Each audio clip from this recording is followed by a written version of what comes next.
Okay, Shannon, have a good show. Thank you. All right, hello. Welcome to Fox News at Night. I'm Shannon Bream in Washington. We begin with a Fox News alert.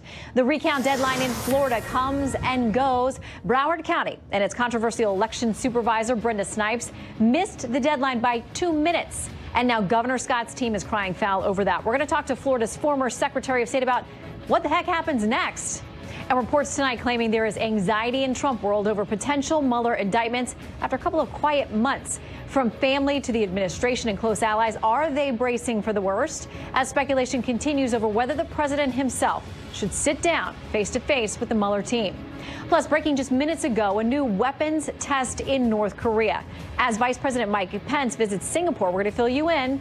But we begin tonight in Florida with correspondent Phil Keating. Unofficial results from the governor's race. They seem all but settled. But now to that Senate race that's going to a manual recount. Phil, you're never getting off work. I know. Shannon, once again, though, 2 Florida counties snaggled with election problems. They are Palm Beach County and Broward County. And the results of the rigorous 5-day recount in the end did not change the results of any race. But the election is still not over. Hand counting still must happen, and that is already underway down in Miami-Dade tonight.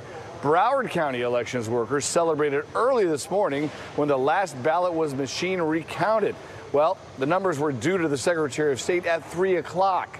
Broward got them uploaded finally at 3:02. In the words tonight of a not so happy Broward worker, quote, "I worked my ass off for nothing." You know, I have taken responsibility for every act in this office, good, bad, or indifferent. I've always held myself accountable. But thank you. In Florida, it's still too close to declare Senate race between Republican Governor Rick Scott and incumbent Democrat Bill Nelson. Scott actually picked up some votes and slightly increased his lead.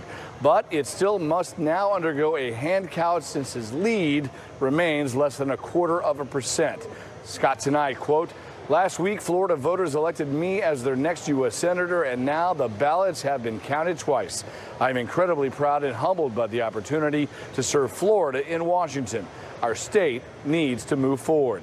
In the governor's race, Republican former Congressman Ron DeSantis still leads Tallahassee Mayor Andrew Gillum by 33,000 votes out of 8 million cast.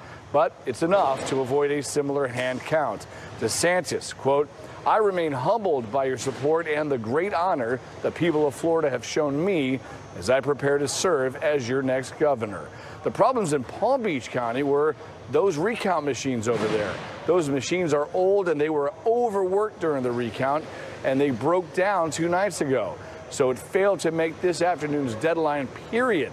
The only one of 67 counties not to make the 3 p.m. deadline. Well, that is now done. Aside from that, all of the counties must now hand count all of the problem ballots in the Senate race and a few other ones. Those are the ballots that were rejected on the first attempt to count them because they were either overvotes or undervotes. The new deadline for this is now Sunday. Shannon. All right, we will see you several times between now and then, I have a feeling. Phil Keating, thank you very much in Florida. Undoubtedly. All right, my next guest was Florida's Secretary of State during the 2000 Bush v. Gore recount. Catherine Harris joins us now live. Madam Secretary, thank you for joining us. I've got a lot of questions, and so do our viewers, so I'm really hoping you can figure out and clarify some of this for us. I know a lot changed after the 2000 election. A number of state laws were passed, but now there are a number of lawsuits filing the actual imposition of those actual state laws today. Something from Mark Elias, who is obviously working on behalf of current Senator Democrat Bill Nelson. He says this, breaking, we have sued Palm Beach and the Florida Secretary of State to require a hand count of all ballots in the county due to systematic machine failure during the machine recount. What does that mean? Is that not just the over and under? They want every ballot counted by hand? That's correct. And as you know, I'm not Secretary of State now, and I really don't know all the details, but it seems as though that's what they're requesting.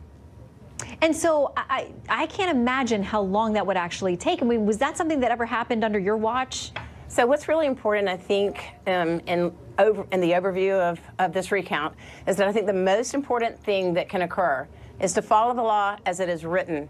when you start having courts interfere, or lawyers or politicians, the unintended consequences can not work out the way you want. And the lawmakers have spent months, even years, reviewing things. When we wrote the election reform, it became the model for the nation. To arbitrarily change it in midstream when you want a different outcome doesn't always work well for yourself. There's one reference I would make to that. I had petitioned the Florida Supreme Court immediately after the election in 2000 for a statewide recount, and they refused. Consequently, I was trying to protect Al Gore's legal rights. His staff wanted to protect his political viability. What happened was they short-circuited the process. They spent so much time in the protest phase that they ran out of time for a real statewide recount on the back end. Okay, so Joe Biden saying this, former vice president, obviously, says instead of saving every legal vote should be counted in Florida, Republicans have adopted a strategy to discredit the process. It's wrong and it's dangerous. Count every single lawful vote. Count them fairly. Count them transparently. I'm guessing your argument would be, or counter to that, is count them legally. Count legal votes. If you say I'm going to count all the votes, that would mean you would count absentee ballots whose signature didn't line up with the recorded version of it. Well, you can't cash a check at a bank if you do that. You can't change the law midstream. If someone is not eligible to vote, you can't count their vote. If they're not a citizen, they don't have the right to determine our future in Florida or for the nation. You have to follow the law as it's written. You may not like the law. There are a lot of issues I didn't like when I was Secretary of State. You can change it the next legislative cycle, and that's exactly what we did. So we had provisional balloting. We got away from the hanging and dangling chads. Now we have a paper version, but you can't change it midstream. That's not equal protection under the law. Do you think they'll go through another change the next legislative session to clean up some of these loopholes? Well, I don't know about the loopholes. What I'll say is I know that we've been the model for the nation, but you constantly want to reevaluate and make sure it's as fair and just as possible. It's an ongoing process, and you never sit back and rest on your laurels. All right, former Florida Secretary of State Katherine Harris, thank you so much. Great to have you. Good to be on. Thank you, Shannon. All right, we're still waiting also for final results in Georgia's gubernatorial race. Republican Brian Kemp still leads by nearly 55,000 votes, which he claims is an insurmountable lead. But Democrat Stacey Abrams is not going to concede. She continues her fight in court.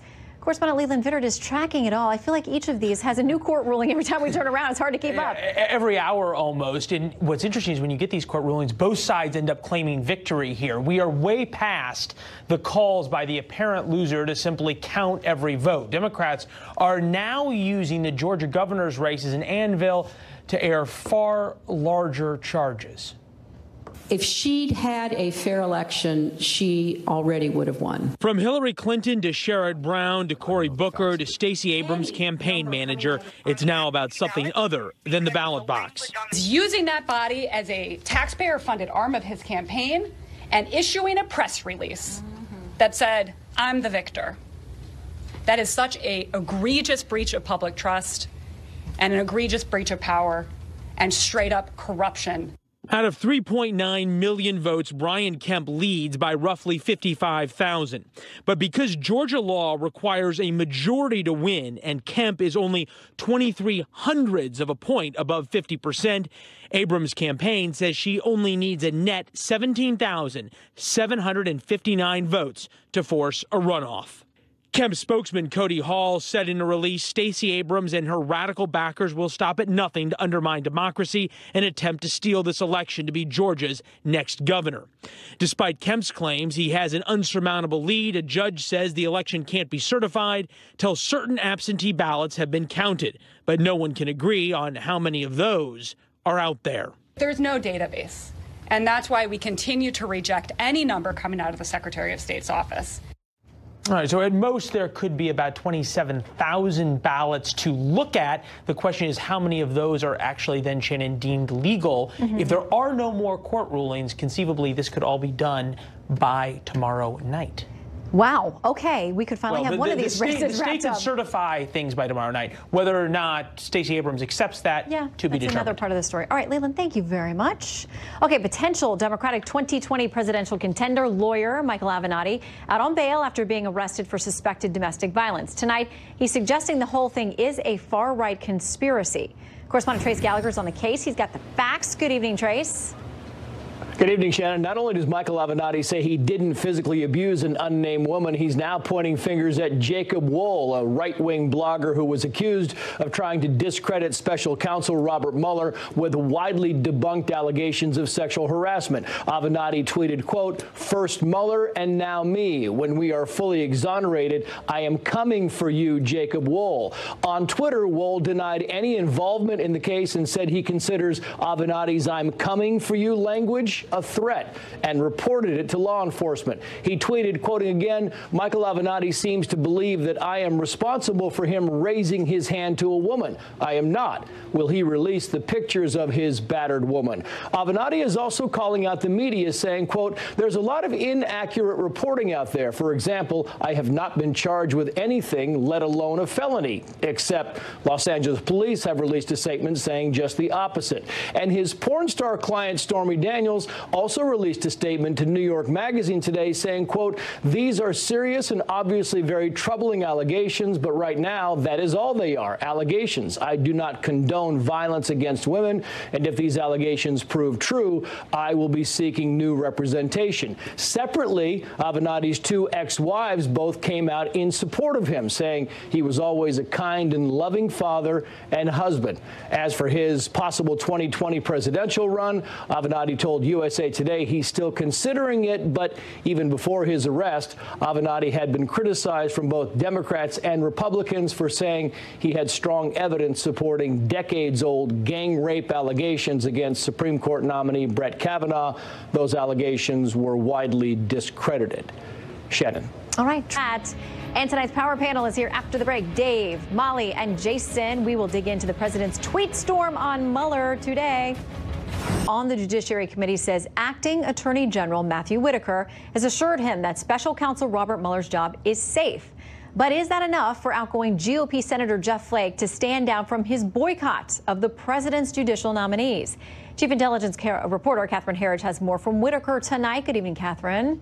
Shannon, the Fox News crew caught up with the acting Attorney General Matt Whitaker heading into a meeting with Republican Senator Lindsey Graham, whose name is floated as the next Republican chairman of the Judiciary Committee with direct oversight of the Justice Department.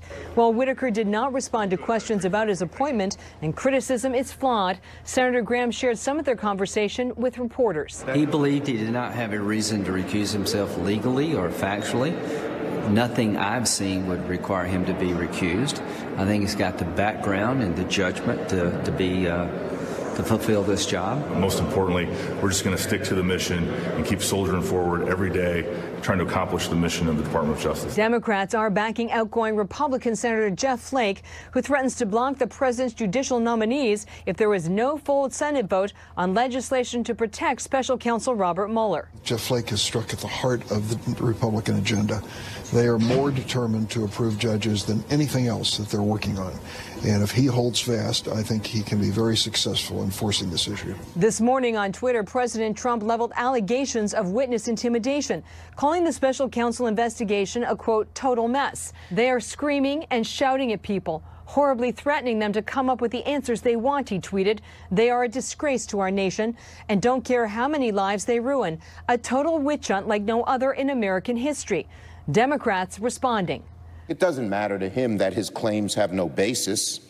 It doesn't matter to him that his words may degrade faith in our independent law enforcement agencies and the rule of law. The Mueller investigation got a victory today when a D.C. judge upheld the conspiracy count against a Russian company accused of meddling in the 2016 election. But the judge warned Mueller's team about overreach and the difficulty proving some charges at trial. Shannon. All right, Catherine Herridge, thank you very much. All right, as Catherine mentioned, the president offering a clear rebuke of Mueller's probe today in a Twitter storm, with rumors of new indictments still looming. Time now for tonight's Power Panel. Democratic strategist Dave Brown and Fox News contributors Molly Hemingway and Jason Chaffetz. Welcome to all of you. Thank you. Here.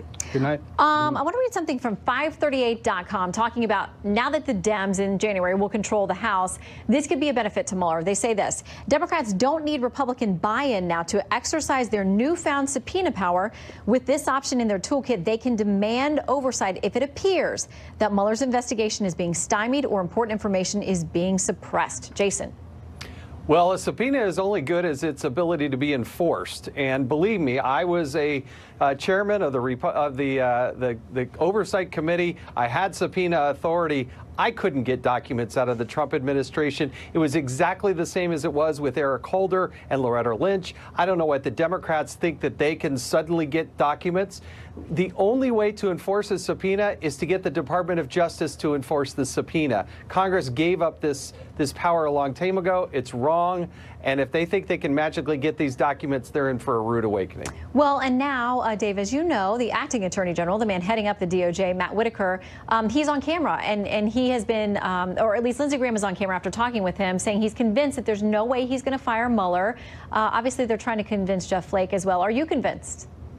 No, I'm not. And look, I mean, the very easy solution here is for Leader McConnell to bring Senator Flake's bill to the floor and allow a clean vote in the United States Senate on a bill to protect the investigation. And I've yet to hear a compelling, persuasive argument why on earth Republicans and Democrats wouldn't want to do that. I think it's probably safe to say that most members of Congress in the House and the Senate understand the importance at this point of allowing the special counsel's investigation to conclude and continue and ultimately conclude unfettered.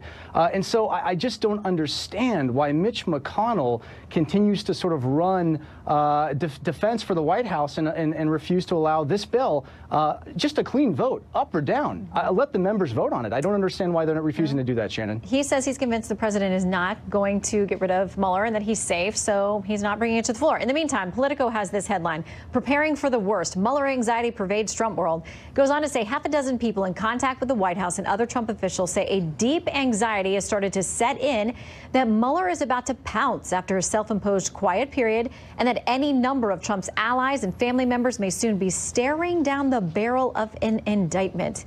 Molly, we don't have names for those half a dozen people, but what do you make of that speculation? Well, it's just good to remember that even though we don't know a lot about the special counsel's scope, we don't know what the limits of his investigation are, and it would be great if the Senate or the House were able to get that information and share it with the American people. That would seem to be more important than somehow protecting the special counsel. We do have this, we have seen for a while now that while the special counsel, which was set up to investigate treasonous collusion with Russia to steal an election, hasn't found anything of that nature at all, but it has found a couple Russian trolls doing Facebook memes, and then it's wrapped up a ton of Trump associates on process crimes, things that Hillary Clinton and her people, when they were caught up in those in sort of similar things, lying to the FBI or making false statements, they didn't even bother prosecuting them. When it comes to Trump affiliates, Mueller has shown himself to be very tenacious, and so I wouldn't be surprised if he had some more things coming. The question is, again, what happened to treasonous collusion with Russia to steal an election? If this is just a political prosecution to go after anybody who was friendly with Trump, that's actually not a very healthy system that we have. All right, I want to make sure that we get all three of you to weigh in on another topic, and that is this ongoing gubernatorial contest down in Georgia. A number of prominent Democrats now coming out to say, including Senators Booker and Brown, Hillary Clinton as well, saying basically this thing is being stolen from Stacey Abrams, the Democrat, and it's not fair. Here's Rush Limbaugh's response to those thoughts. Now, these people are speaking without evidence. They've got no evidence whatsoever to back this up at all. And all they're doing is feeding red meat to these deranged lunatics that make up a majority of their voting base. So Republicans are illegitimate. Republicans never win. Every Republican victory is unjust and immoral and should not count. This is a dangerous thing. Very quick reaction from each of you. Jason first.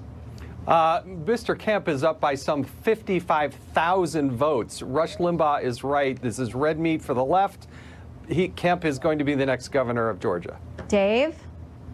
He may be the next governor of Georgia, but his legacy as Secretary of State will be insidious voter suppression. I mean, this is a man who has dedicated his role in government to make it harder for people to cast lawfully, illegally cast votes. That's disgraceful, and frankly, I think it should be disqualifying. That is it should be disqualifying. That is not Jason, 1.5 million people were cut off from being able to vote this cycle He's because they required didn't by vote. law in odd number years to do Fine. that. Then let's try 53,000 people who were bumped. By the way, 70% of whom are African American because their names didn't match across databases. Okay, You're a former congressman. You tell me if government databases should be counted in terms of getting our names right. First of all, the Supreme Court earlier this year ruled that Ohio could purge people off if they did not answer questions about their status, if they didn't vote in a number of elections. That's a lot of the same thing as happened in Georgia. The Supreme Court upheld that. But Molly, quick final word to you. Just calling for election integrity is good. I'm struck by how many Democrats are saying, again, without evidence, that this election is invalid. The media seem to take those statements very differently than they do when Republicans are pointing to problems in Florida in counties that have a history of problems, and they're being the way the media is treating both of those things is very different. Yeah, we'll continue to watch that. Dave, Molly, Jason, thank you all. Thank you. Thanks, Shannon. All right, the Democrats in disarray over the future of their party. Is there a revolt brewing against Nancy Pelosi? Check out these 17 Democratic members are saying never Nancy, but she's not backing down. I intend to win the speakership with Democratic votes. I have overwhelming support in my caucus to be Speaker of the House. Fox News politics editor, the Chris Steyerwalt, joins us for a look at how Republicans could actually throw a wrench in this whole thing, too. Rebellion within the Democratic Party over longtime Democratic leader Nancy Pelosi, once again gaining the speaker's gavel. But that's not the only thing the Democratic Party is apparently feuding about tonight. Here's Chief National Correspondent Ed Henry with more. Good evening, Ed. Shannon, great to see you. Bring it on, says Nancy Pelosi, in the face of a revolt that's brewing within her own party. Tonight, she's issuing a warning to fellow Democrats. If you want the speaker's gavel, you'll have to come and take it. She declared to reporters she intends to win the speakership with Democratic votes, not with a mix of Republican votes, as President Trump perhaps mischievously suggested with a tweet a few days ago, because the Republicans desperately want her to stay in office as a target. One senior House Democrat privately telling Fox it's, quote, going to get ugly, because some on the left, like socialist Alexandria Ocasio-Cortez, already participated in a sit-in at Pelosi's office demanding more action on issues like climate change. And Cortez has also been pushing on Medicare for all and so-called free tuition for all. That scares moderate Democrats who think perhaps that means Pelosi, under pressure from the socialist wing of her party, might go back to a carbon tax on climate change, other liberal moves that could help the president get reelected in 2020. Congressman Kurt Schrader, a moderate from Oregon, declaring today, quote, nothing against Nancy. It's time to move on. We need a new face. As long as she is the face of the party, all the new members are going to get wiped out. Look at 2010. All the women lost. Women should be very nervous. Well, a woman is being touted as an alternative to Pelosi, Ohio Congresswoman Marcia Fudge, who could become the first African-American speaker. Fox News confirming at least 17 House Democrats are putting together a letter saying they will not support Pelosi for speaker. Pelosi, though, noted 14 of those 17 on the letter are men, hinting at sexism, as members of the Congressional Black Caucus seemed intrigued, at least, at the chance of one of their own taking on Pelosi. I enjoy a tremendous amount of support from the women in our caucus, from the new members who are women in our caucus, and so I get the upside, I think, of being a woman. You'd have to ask them.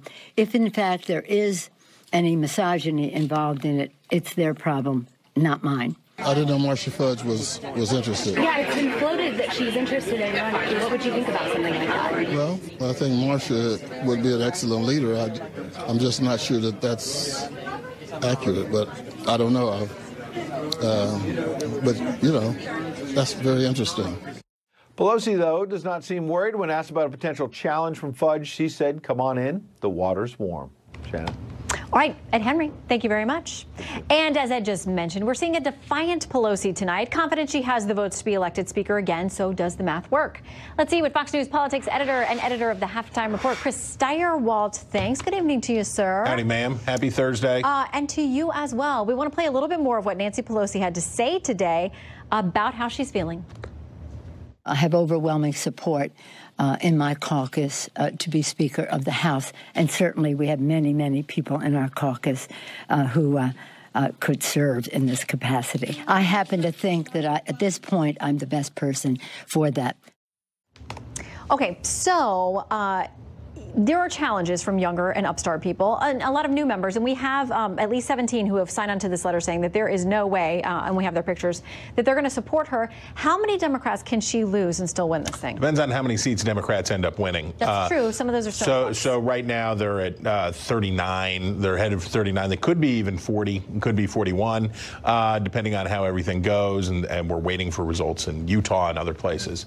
But look, the reality for Nancy Pelosi is if you couldn't beat her in the years that she should have lost, so the years she should have lost, no one has ever in human history run for Speaker after failing to retake the House 2 times. The convention was, if you lose the House, you get to run again, you get to try again, and if you don't get it, then you are obliged to leave. Well, she didn't leave then. She was supposed to have left after 2012, but she lost again in 2014. She lost again in 2016, and Democrats kept reelecting her even in those circumstances. I find it highly unlikely that after she finally delivers the House back, that they're going to cast her out. Okay, Adam C. Best, founder of The Left, tweets this: Seth Moulton and Tim Ryan, just stop. Dems are in a war. Don't switch generals until Trump is gone. A speaker change will happen soon, as Pelosi has said. Also, leadership needs input from black women and progressives, not more centrist white dudes. Oh, centrist white dudes. Adding Barbara Lee is the move. Centrist white dudes, they're the worst. I guess I would say the problem that Democrats continue to have is that they don't have it. Seth Moulton is not going to be the Speaker of the House. The Democrats are very much about identity politics. You already hear Nancy Pelosi, well, it's misogyny, and then you hear, well, no, it's actually racism. The reason that I'm Might being be opposed, ageism, if anything. So we're ageist, Like racist, the youngsters are ready for something new. And we're talking about very liberal Democrats here. So the idea that the Democratic caucus is shot through with misogyny, sexism, racism, and all of that stuff is pretty laughable, but that's where they are. So the idea that a white centrist dude is going to unhorse Nancy Pelosi is pretty far-fetched. What's going on now is a lot of horse trading, and what Nancy Pelosi is going to have to do to get that speakership, she's going to have to give away stuff to her members, and it's going to make them more liberal. It's going to push them to the left when they get back. All right, November 28th is election day for them. Oh, yeah. All right, thank you very much, Chris. Good to see you. All right, breaking news just coming in now. The Washington Post reporting just minutes ago, they say WikiLeaks founder Julian Assange has been charged.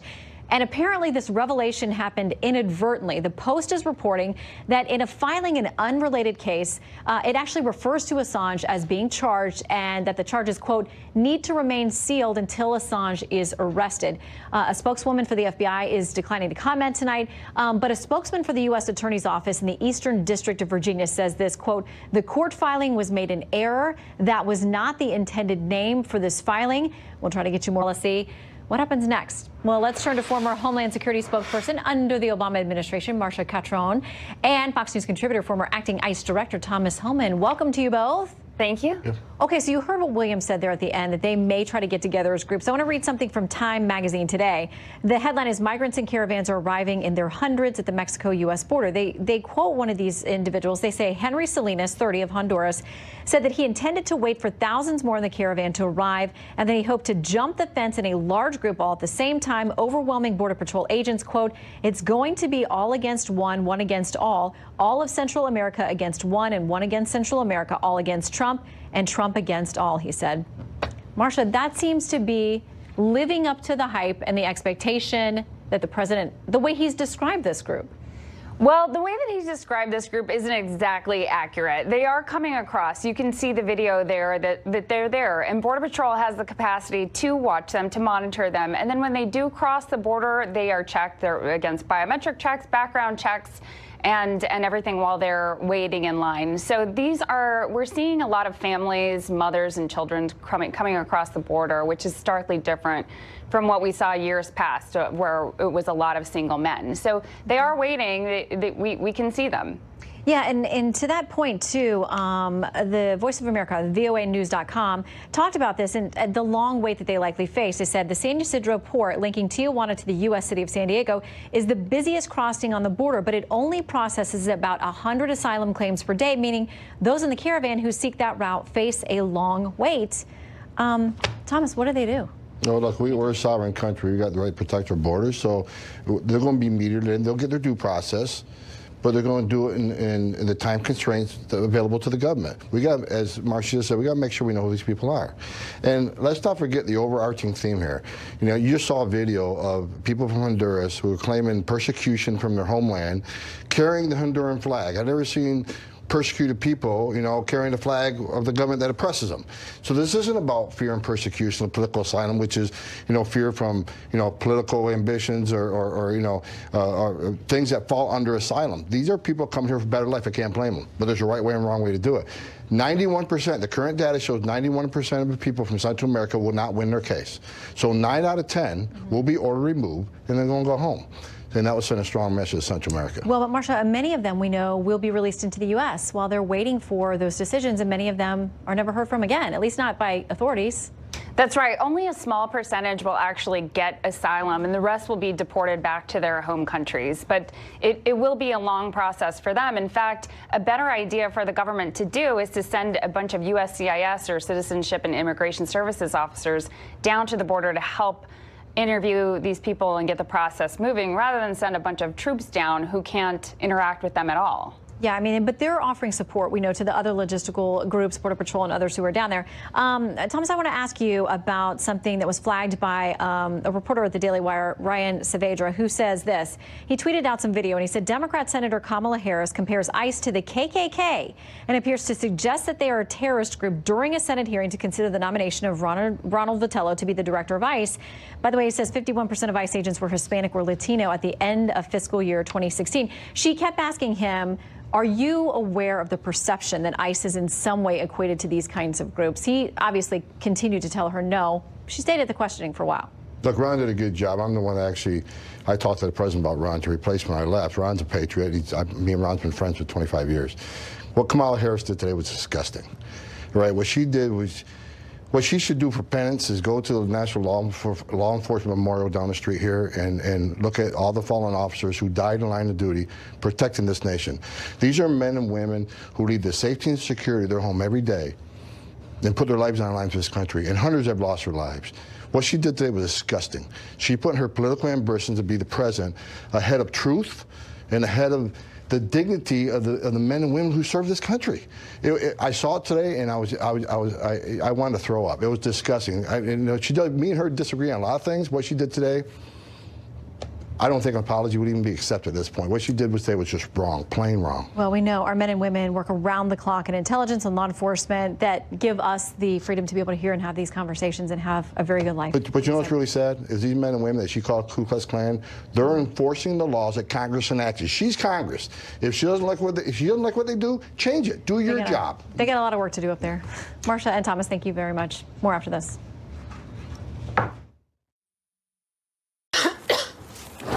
Developments tonight in the gruesome murder of journalist Jamal Khashoggi. Correspondent Benjamin Hall reports. 6 long weeks after Khashoggi was murdered, his killers are being charged and the U.S. is responding. During a rare press conference, the Saudi prosecutor indicted 11 Saudis for involvement in his murder and called for the death penalty for 5.